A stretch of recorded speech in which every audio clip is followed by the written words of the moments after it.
That wheel bearing sounds rough, so I pulled the knuckle off to check it. And yeah, that bearing was on its way out. But my biggest worry, seeing the new bearing going in wonky like this, because if I force it in now, I could ruin everything. Now it's stuck and wonky, so how do I deal with this? With the knuckle of the car, I use a slide hammer to remove the spindle. The tool bolts onto the hub, then a long threaded bar winds through the centre. Slide the hammer weight back repeatedly until the spindle finally breaks free. The inner race always stays stuck. To remove it, I'm using a special inner race puller tool. The jaws clamp onto the edge of the race, then once it's locked in place, wind the threaded bar to slowly force the race off. The retaining clip had completely rusted in place and the circlip pliers weren't moving it. I had to use a hammer and chisel to work it loose before pulling it out by hand. After a clean, I used penetrant as the bearing is extracted from this side into a cup supported by a backing plate. A well-greased threaded bar is placed through, and on the other side, a pressed piece pushes on the inner race, followed by a washer and nut. Wound on and adjusted, I begin winding, taking up all the slack, but the force isn't enough to overcome it. It became stuck.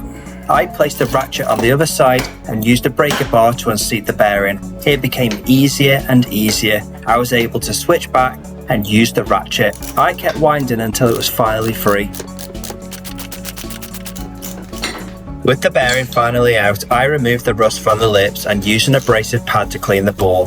Freezing the new bearing overnight helped with the installation. I heated the ball for around 30 seconds, then coated it with grease before setting the backing plate and threaded bar up from this side. The frozen bearing is placed into position. I gutted the old bearing and used it as a driver, making sure it only pushes on the outer race. After that, the press piece, washer and nut go on. Everything gets quickly adjusted and I begin winding the new bearing in so that the bearing doesn't cool. But it didn't matter because this bearing started going in wonky. Using a small punch, I lightly tapped only on the outer race to correct the angle, then tried again. It went in a little further, but it became wonky again.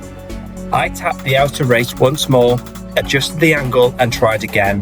This time, the bearing finally went in square and I was able to press it all the way home.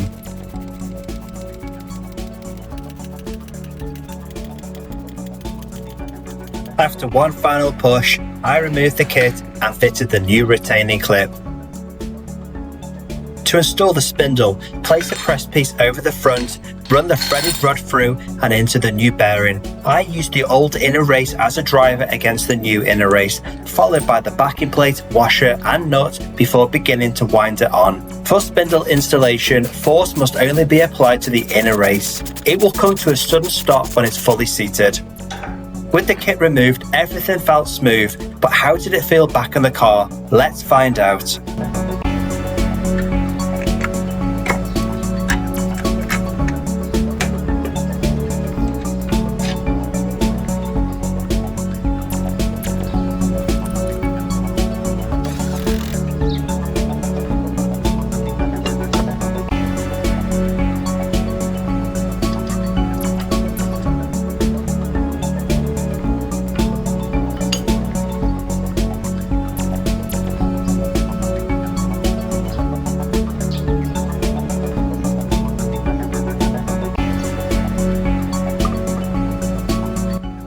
Smooth, no bearing noise, just the sound of the new brakes. If you found value in this video, subscribe and I'll make more content like this.